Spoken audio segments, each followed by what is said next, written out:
of the wildest things I experienced in jail. Oh yeah, I'm chilling now. You know me. You know where I'm at.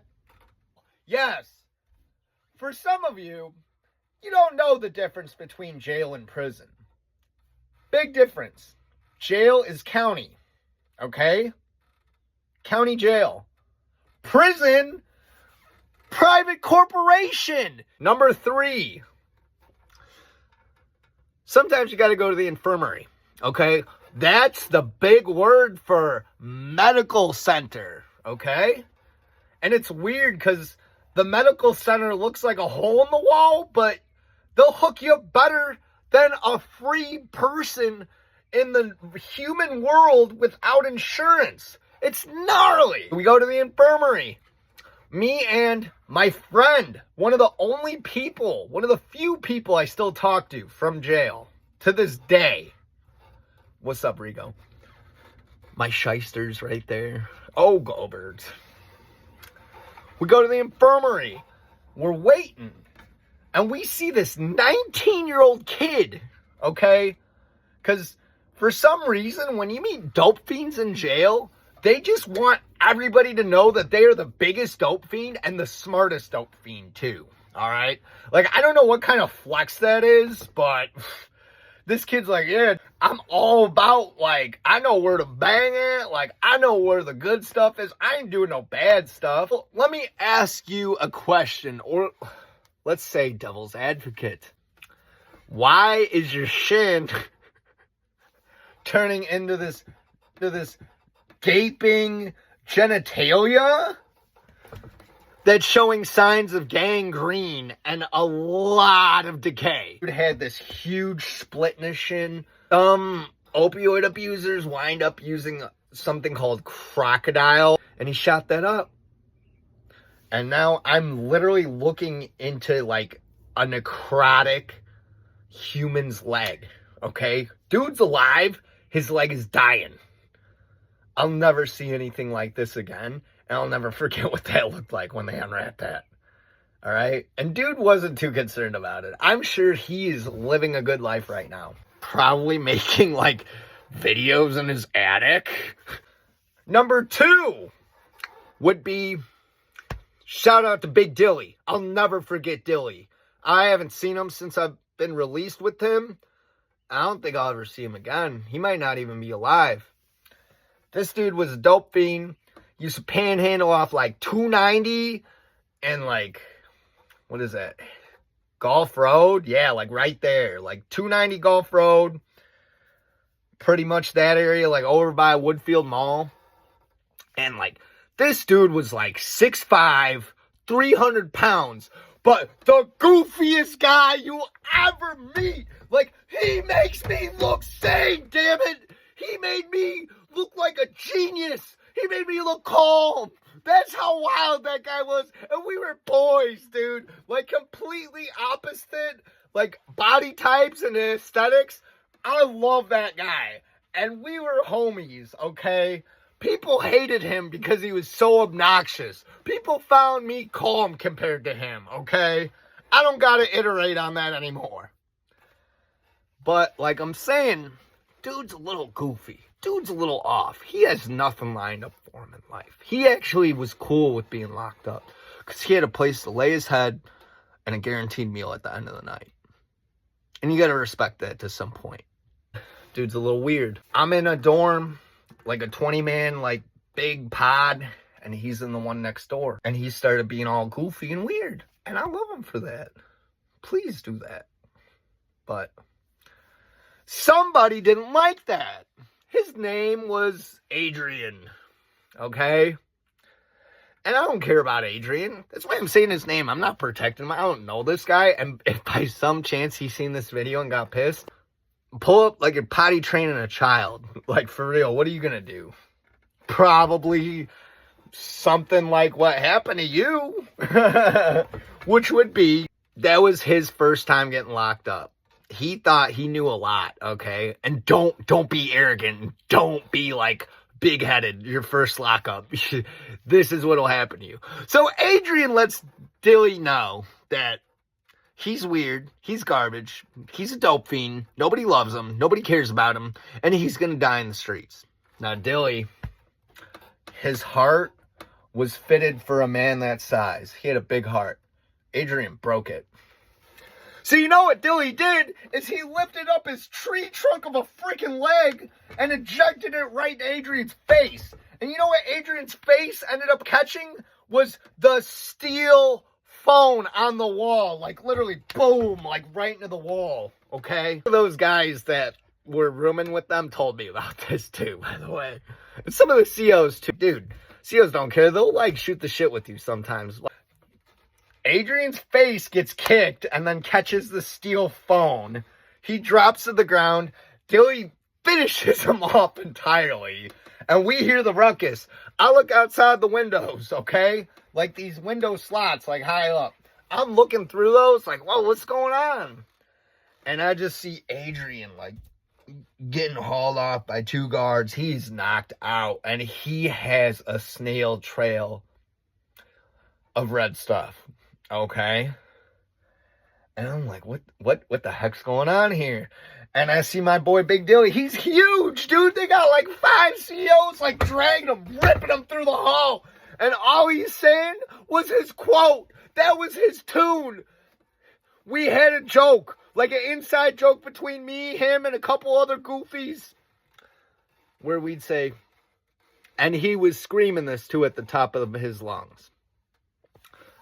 It's the address of the Correctional Institute plus a little motto he added in. So he's getting hauled off against his will. He's kicking, he's resisting everything, and he's just screaming, 501 North County Farm Road Killers. We midgets in the ass. Over and over until I can't hear him anymore. I heard him echoing, and then I can't hear him anymore. And that was the last time I ever saw a dude. Dilly, at least. Adrian would get transferred out of pods. We had to clean our pods, like our dorms. We were in charge of that because it's rehabilitation. It's rehabilitation for all the chomos, addicts, and people who avoided tax fraud. Like, dude, any random, like, that ain't rehab, dude. But anyway, point is, he winds up in a different pod. He ain't learned his lesson. Because there's a big-ass dude. I was told this dude was a honker, all right? Thickerton. Lives at 50 Thickley Lane. Big dude, all gold teeth. Like permanent grill status. And I heard this guy was really sweet.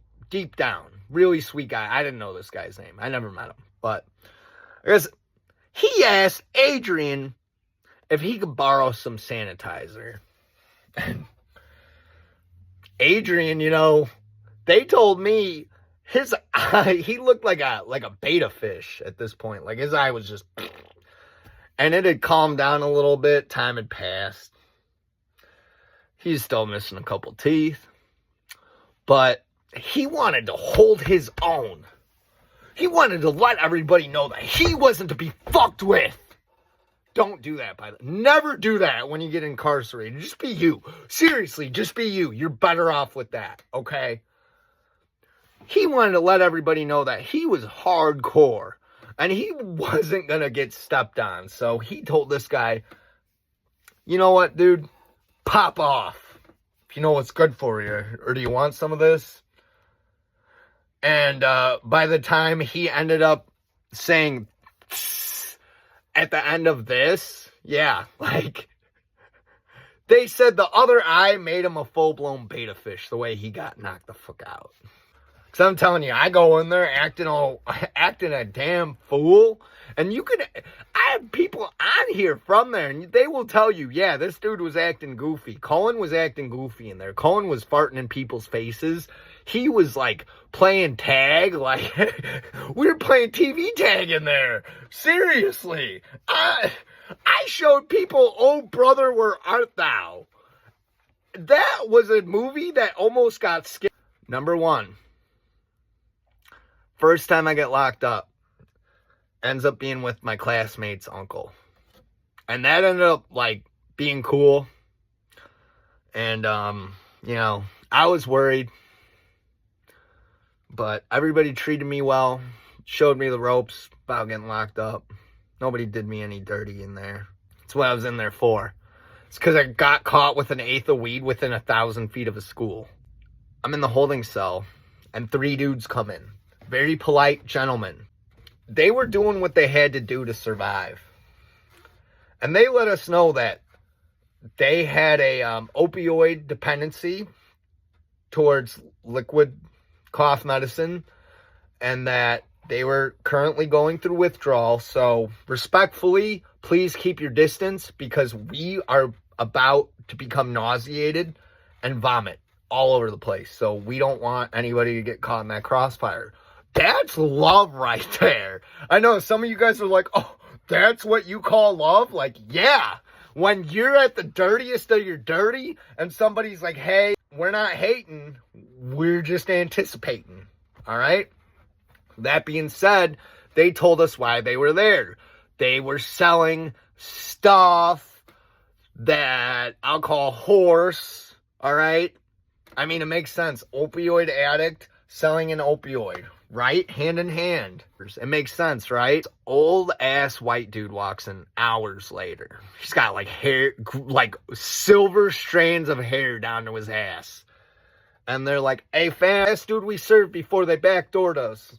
All that. They knew this guy, and it was weird because like it just didn't make sense. And I ended up talking to the old man towards the end. I mean, I was only in there for like 5 days, too. So it wasn't like, hey, that's like 4 days out of school, right? He ended up telling me that he met this chick and he was hitting it up with her, and he would let her stay at his crib until he found out that she was also on that stuff too. All right. So here we are connecting dots. It was okay because he thought she was fine.